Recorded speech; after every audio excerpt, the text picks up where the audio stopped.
What if we take LeBron James, one of the greatest ever, and make him team up with Stephen Curry, the biggest rival throughout his legacy? Meaning Curry is drafted in 2003 to team up with LeBron on the Cavaliers, which leads us to wonder, how many rings can this duo win together? Because right now, as only rookies, they are the only players worthwhile on their team, and even with their stats being impressive enough to put the league on notice, their team will be far from contending for a ring. But that won't last forever, because over the years, they'll be playing with several other All-Stars, as they follow up LeBron's career, playing together every step of the way, until the modern day 2024 as they end things with the Lakers. And while I'm sure there will be tons of winning to come, could they possibly win the most rings of all time? Because Bill Russell not only won one ring, but a whopping 11 championships in his career. So now the magic number is 12 for this duo to be able to go down as the most winning players in the history of the NBA. But that wasn't all, because while these two would be working together with a common goal of passing Bill, they'd simultaneously be working against each other with their own personal goal of cementing their legacies into NBA history and determining who is the greatest of all time. Although with them being teammates, mentioning rings won't work, so determining their success will boil down to who is able to win more personal trophies. So go ahead and get your predictions in now in the comments. Now with the stakes established, we can jump into the second season where our duo is quickly developing. In particular, Steph, whose scoring would jump up an impressive 6 points per game over last year, all while averaging a league-leading 4 made threes a night. But don't sleep on LeBron, because while his scoring didn't see as high of a jump as Steph's, all of his stats were improving from the year prior, and he was clearly the more well-rounded player as of now. Especially his playmaking would stand out, as he helped get his team involved, and their record would reflect the difference. Massive improvement to go from missing the playoffs all the way to the second seed in just 1 year. And it's kind of starting to feel like LeBron may have been robbed of the MVP this season. Luckily, he'd have the opportunity to prove he should have won the MVP, because after defeating the Ron Artest-led Pacers in round 1 and the Paul Pierce Boston Celtics in the second round, the 2005 MVP Shaquille O'Neal was waiting in the Eastern Conference Finals. And he wasn't alone either. Dwayne Wade was just as promising a young prospect as our star duo. Without a doubt, he was the better guard over Curry as of right now, and he'd give Miami the edge in that matchup, meaning even more pressure was going to be on LeBron, since D-Wade was propelling his team to an early 2-0 series lead. So with a lot to prove, LeBron was embracing the hurdle in front of him, and at just the right time was having his 2 best games of the season. He was like a freight train with absolutely no sign of slowing down as he barreled into the paint, scoring with reckless abandon. After dropping 40 in back-to-back games, he was getting the series tied back up. But with our narrative shifting to Shaq, LeBron's heroics would be pointless. Because as we mentioned earlier, O'Neal was this season's MVP, and while we haven't spoken about his play yet in this series, he was still unmistakably the best player on the court. With all that said, the Cavaliers are putting up a good fight, but in the end, they were losing to the Heat. I know they lost the conference finals, but making it this far to me is a great sign that this duo is about to do a lot of winning. And as year 3 gets underway, LeBron seemed to be on a mission to do just that, as he was building off his big performance in the Eastern Conference Finals, and his stats continued to grow. The team was leaning on him as a leader, and time after time, he was stepping up in the big moment. LeBron to win the game. He does! He does! With that said, it would be King James making the first strike in our competition as he received the MVP honors. It is official, our first trophy of the sim goes to LeBron, but that's not to say that Steph isn't doing great himself. Because even though he wasn't recognized, Curry's game was expanding as well. His assists per game were up to 9 a night as he was running the offense for his team. And his scoring was continuing to be a problem for opposing defenses, with just shy of 25 points a game. This would all lead to the top record in the NBA and confidence heading into the playoffs. Right away, they got back to the conference finals, this time against the Pistons. This was going to be a difficult series for LeBron in particular, whose game involved attacking the paint. With both Ben and Rasheed Wallace protecting the rim, this would be far from easy. In real life, the Pistons defeated the Cavaliers this year in the playoffs, but this reality was different, because LeBron now had a running mate with him who didn't need to touch the paint to control the game. Steph's shooting was overwhelming the Pistons, who were interior focused on both ends of the ball. It may have been LeBron earning the regular season MVP this year, but it was all Steph keeping them alive in the playoffs. They were advancing past the Pistons after a hard-fought 5 games. And now we're preparing for their franchise's first finals appearance, and the world was watching in anticipation of just how far this star duo from Akron could take the Cavs. Now there was only one last opponent in their way, and it was the 2004 MVP Garnett. But with LeBron James and Steph both in full swing, I doubt this series would be close. And my prediction was spot on, as we witnessed our star duo completely control this entire series. It was admirable for KG to get his team to this point, but in the end, the Cavaliers were sweeping them with ease. And now, Steph and LBJ are one step closer to catching Bill Russell's 11 rings. And more importantly, Steph is earning his first trophy with the Finals MVP. Steph gets the trophy race all tied up, and he's starting to look just as important as LeBron. And Steph may have just tied this thing up, but he wasn't planning on stopping there. In the 2007 season, Curry was continuing the excellence from the finals, and it would be no surprise that he was earning his first MVP award, as his scoring was already shooting up to 29.2 points per game, which would lead the entire league. Even though LeBron still maintained his great all-around stats and was a primary factor in his team finding success this season, Curry was managing to extend his lead even further this year. Again, the Eastern playoffs would seemingly be a cakewalk for the Cavaliers, as it appears our duo has officially arrived and the league was theirs for the take, or at least it looked that way until the conference finals, which was a rematch against Shaq and the highly improved Dwayne Wade. When they faced off years ago, the Heat were sending them packing for the summer, but now things are different, with both of our stars having an MVP. The difference in their abilities this year versus the last matchup was palpable. With Steph's phenomenal levels of shooting paired with LeBron's utter excellence in the paint, Cleveland was going to be the clear favorites to win this series. Right at the gates, they came swinging to take not just one, not two, but 3 straight wins to take full control of the series. And while another trip to the finals looked all but guaranteed, the Heat had other plans. They were attempting to do the unthinkable and were chipping back into the series one game at a time. Shaq was exiting his prime, although he still had enough left in the tank for his presence to be felt. But O'Neal wasn't in any shape to lead a team all by himself, so luckily for him, Dwayne Wade was. One day in the future, Dwayne Wade will be a teammate for our star duo. But for now, he was a fierce competitor fighting back. Solidified by his fantastic 30.4 points per night throughout this series, he was taking charge of this thing and forcing it to a Game 7. Now at risk of being the only team in NBA history to blow a 3-0 lead, the pressure was at an all-time high. Thankfully though, LeBron has been known to thrive under pressure so far in this sim, and he was taking the lead in this season-deciding match. It would seem the Heat's comeback hopes were a false alarm, because in this Game 7, the Cavaliers were completely crushing Miami, which means now they have another trip to the finals where they look to repeat, where Dirk and the Mavericks were waiting with a similar roster to last year's Wolves. And the results would be just as similar as the team, with Steph Curry being unstoppable in the biggest stage and would be the main factor in his team winning it all, which means he'd also be winning another Finals MVP and in turn extending his lead over LeBron even further. However, LeBron was quickly ready to respond, as in the 2008 season, he was having the best year of his career to date. It seems he keeps pushing his game further and further, and his stats would show it this year as he flirted with averaging a triple-double. So you'd assume he'd be crowned the MVP this year, but that wasn't the case. Yet again, Curry was going to be the recipient of the MVP award, and while he played great as usual, it honestly felt like LeBron got snubbed this year, and I was left skeptical. I already know the comment section is going to say that this is rigged. Definitely one of the most questionable MVPs I've ever seen the 2K simulation hand out.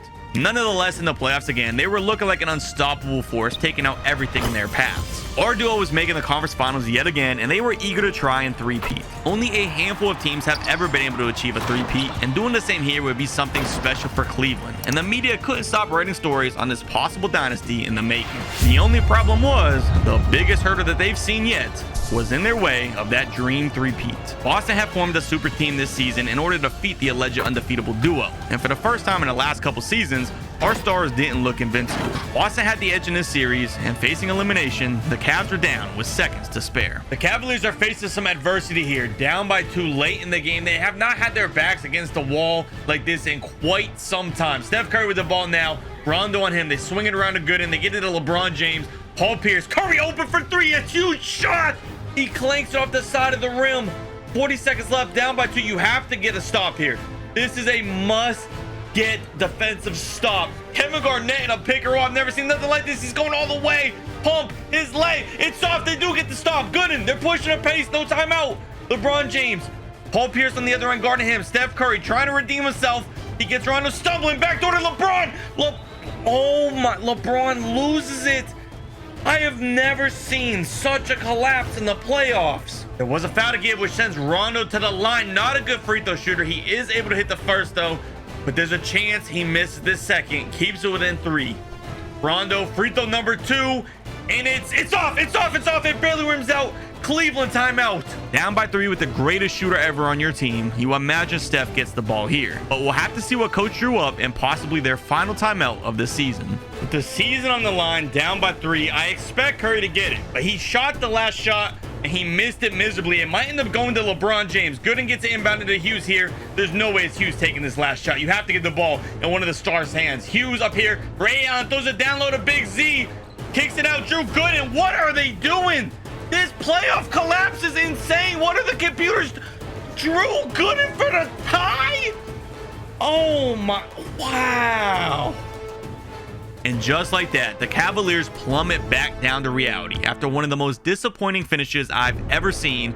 And with that, their three-peat hopes have vanished. But for Steph, he was going to be finding himself earning a personal three-peat, as the next year he would go on to win his third straight MVP. And to keep it short, other than the MVP, this season was relatively anticlimactic. They'd get revenge on Boston with a sweep due to KG being out, and once they got to the finals, the great Kobe Bryant was putting up one hell of a fight. But with LeBron and Curry both in their primes, the series would be over before we know it, which means they're gaining more on Bill Russell, and we're about to have another finals MVP. Steph gets another trophy. It's getting ridiculous. His lead is getting massive. LeBron fans, I know you're upset, but relax.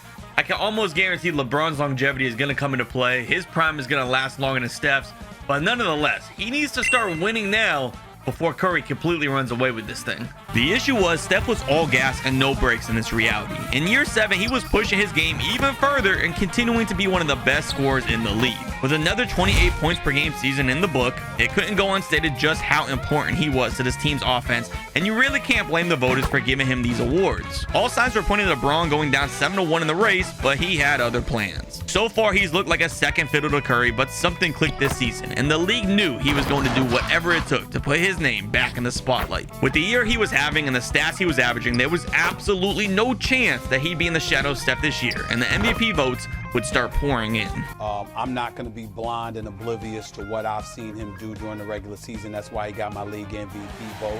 After 4 long seasons with no trophies, finally LeBron was etching his name back into this race. He was getting the 2010 MVP to less than a gap with Steph, but there was no time to celebrate, because once again the East was running through the Boston Celtics, who were waiting in the conference finals. And this time, with Garnett healthy and ready to go, a ring this year was anything but guaranteed. And just to remind you, our duo only has 14 more seasons to win 9 more rings, so there was little room for mistake.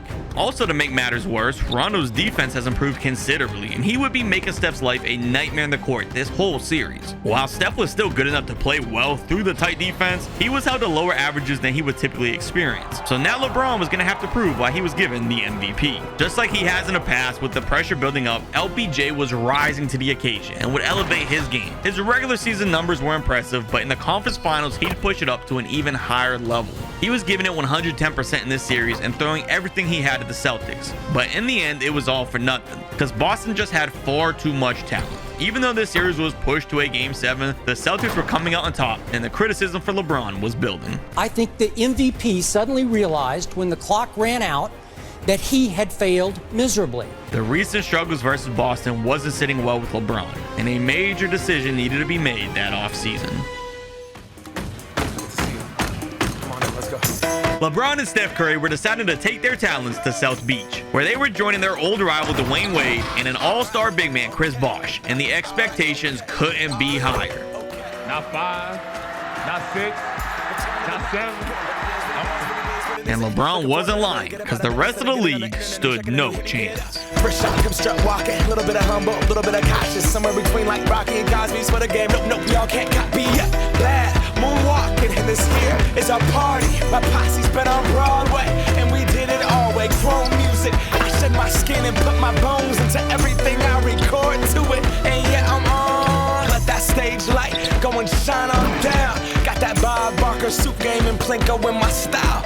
Over the next 4 seasons, they would win the finals every single time, which now puts them at 7 out of 12 rings. As far as awards go, Curry would win the finals MVP in 2011 to extend his lead, but the rest of the Heat tenure was all LeBron. While the 2011 MVP would go to Derrick Rose like real life, the next 2 seasons there was no denying the award being given to LeBron. Without a shadow of a doubt, he was the greatest player in all of basketball and was the #1 reason that his team was having so much success. His game was expanding even further, with his low post footwork massively improved, and with some range beginning to form and a reliable jump shot, there was little the rest of the league could do. Eventually, he was outshined in 2014 by Durant, who would be getting the MVP, but LeBron was getting the last laugh because he'd faced off with the Thunder 3 times in the finals from 2012 to 2014, and every single time LeBron was sending KD packing. and his star performance would earn him 3 more Finals MVPs, which now ties everything back up with Steph as they end their Heat tenure. Because our duo was on the move back out to Cleveland after finding success in Miami. They had unfinished business here and still wanted to get the three-peat that they missed out on in 2008. And it was looking like that could absolutely be possible, because with the change of scenery, Curry was suddenly entering a second prime. During his time in Miami, he was still a star, but not the same MVP level of talent we saw in Cleveland. But back down in the Cavalier Threads, he was re-entering that realm of the NBA's elites. In the first season here, his averages were back close to his peak numbers, as he had one of the most efficient seasons in history.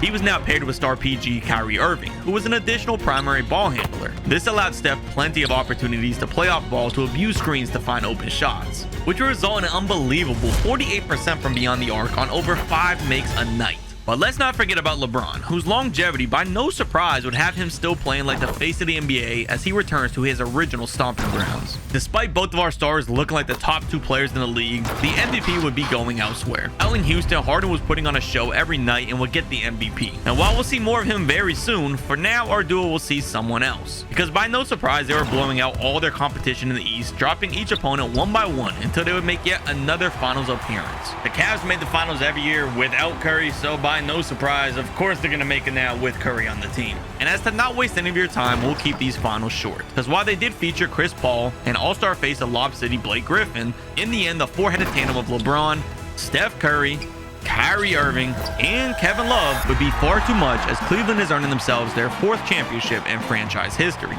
And it's only right that Steph, who was clearly snubbed of the regular season MVP, is being crowned as the Finals MVP, regaining the lead over LeBron in the trophy race. And it would be staying that way for a while, because the next year it would seem having so much star power in the roster was a curse in disguise, because neither of our stars could separate themselves after sharing the rock so much. The MVP was on the move again, this time landing in San Antonio with a surprisingly healthy Kawhi Leonard. But that apparently didn't matter, because it'd be Durant and the Thunder in the finals instead of the MVP. And this matchup wouldn't offer much resistance, just the same as last year's finals, and of course the 3 matchups between OKC and our duo during their time with Miami. Similar to the series with the Heat, it was LeBron who was shining bright in a matchup against Kevin Durant. Not only would they win the series in 5, but LeBron was adding another Finals MVP to knot this thing all back up. The Cavaliers would be celebrating as they're now 1 more ring away from their goal of a 3-peat, but it won't always be so easy, because this time they would be facing the MVP in the finals, and his scoring was unbelievable. Harden was the focal point of Houston, and he was surrounded by solid defenders capable of slowing down Cleveland. Even still, with as much firepower as the Cavs had, you'd think that this would be yet another quick series just like we've seen recently, but it was far from that. The Cavs didn't have any perimeter defender available to slow down Harden, and that weakness was glaring. He was averaging nearly 40 points a game in this series, and after a tough battle, this thing was reaching a Game 7. In the past, our stars faced some Game 7s, but every time they stepped it up in the spotlight and crushed their opponents in the closeout game. This year wouldn't be the case though, with Harden keeping this thing competitive despite the great play from Cleveland. With a timeout late in the game, the results were completely up in the air. The Cleveland 3-peat is at risk of failing yet again in a Game 7, tightly contested here with the Houston Rockets led by James Harden. James with the ball, Kyrie Irving sticking him, the screen from Clint Capella. Clint wide open roll, he didn't take it. James pump fakes, he's stuck here in the left wing, nowhere to go. Capella, they get it over to him. I imagine they get it back to James. There it is, 10 seconds left. Harden driving to the paint. Kyrie too little. Harden's leg gives him the 1-point lead. Cleveland timeout. Harden has been a matchup nightmare all series long. Last time we jumped into a game, Cleveland, it was a mess. Hopefully they can do better this time. They got Kyrie, they got Kevin Love, they got LeBron, they got Curry. Someone has to score. Steph, that is not a good look, but Kevin Love's down there for the board. His pump fake, there he said it. Steph, another bad look. Steph is out of his mind, but he gets it in. They take the lead. James Harden now 35 seconds. What is Steph shooting? Harden with it. Kyrie on him again. They don't have a better defender. Harden creates separation. The pump fake. Nowhere to go. He's going to reset it yet again, just like last time. Lost with the ball. They swing it around to Ariza. Ariza driving in on LeBron. This is who you want shooting, not James. They swing it around to Harrell. Lawson with it now. 5 seconds left. Lawson driving in on Curry. Curry, you got to stop him. Curry gets the block. Curry might have just saved the season. Tristan Thompson on the line, not a good free throw shooter. He hits the first. He hits the first, gives him a 2-point lead. We need another free throw from Tristan Thompson. Come on, man. You got to hit this. Tristan Thompson, cheat the averages. You're good at cheating, man. You got to hit this free throw. The second throw is good. 3-point lead. Houston timeout. Houston now, 12 seconds left. A defensive stop from Cleveland would secure a three-peat right here. But James Harden, anything is possible. He's wide open in the court. Who's sticking James? They get inbounded to Harrell. Harrell trying to find Harden. He swings out to Ariza. Capella. Harrell again. Harden in the corner. Open. It's off. It rims out. Curry to rebound. There's no way he misses these free throws. Curry hit the first free throw. That should completely seal the deal here. This free throw gives him a 5-point lead. Even an AM1 full court heave is not going to save the day for the Houston Rockets. And now the Cleveland Cavaliers have officially done it. They've three-peated. And now there is only one right answer for the Finals MVP, and that would be Steph Curry. Steph definitely deserved the Finals MVP after the huge block to save the season, and this trophy race keeps going back and forth. It is anyone's competition to win down this final stretch. But speaking of winning, that was going to be a lot harder with Kyrie moving to Boston. Steph and LeBron were still plenty to lead the East with the best record, but that was in jeopardy come the postseason. They ran into the very team that Kyrie had joined, and he and his young teammates were picking apart the Cavaliers. After winning 7 straight rings together, tragedy was finally striking at the hands of the Celtics, and I couldn't believe it. The Cavaliers beat this team in real life without Curry, so I don't know how they lose to him with Curry. It's 2K logic for you, but it's a little bit poetic though.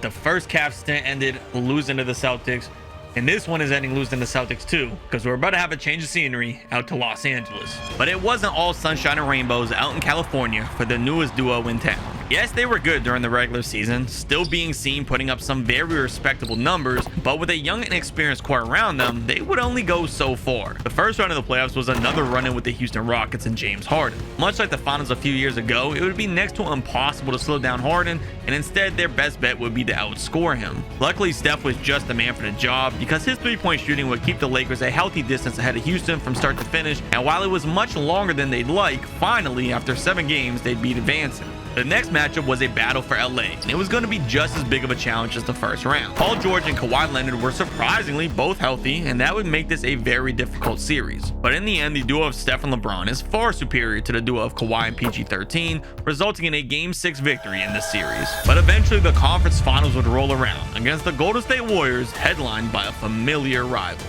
In the past, LeBron and Curry have completely dominated Durant on multiple occasions, but now was finally the moment that KD was getting his revenge. Normally Curry would be on the Warriors, but of course he's with the Lakers now, so it was all KD and he was putting on a show. For the second year in a row, our heroes were falling short, but everything was about to change. The Lakers were trading for superstar big man Anthony Davis. He added a new element of defense as an anchor in the paint, and he was the dream pairing alongside Steph Curry in the pick and roll. Curry has never had the ability to play with a dominant big man, and it would appear that this was exactly what he needed to enter a second win late in his career. Steph's assist numbers were through the roof with Davis as an outlet for passes, and his scoring was improved as well, getting open with AD's great screen. Likewise, LeBron was also taking advantage of the new big man while he was handling the ball. It wouldn't work as well without the shooting that Steph has, but it was still a good enough pairing to boost LeBron's assist numbers and have the media selecting him for the MVP. NBA MVP, are you taking LeBron or the field? I'm rolling with LeBron James.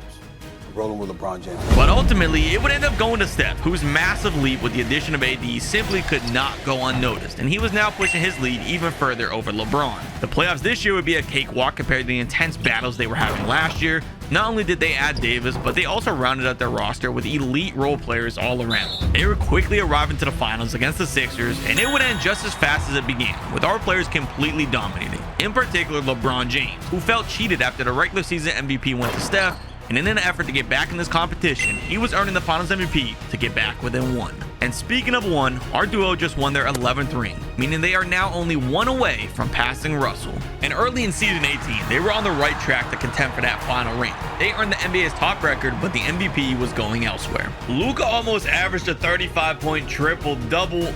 By no surprise, neither of our stars were going to outclass him here at this point. In real life, he keeps getting snubbed, but in 2K, they absolutely love this guy.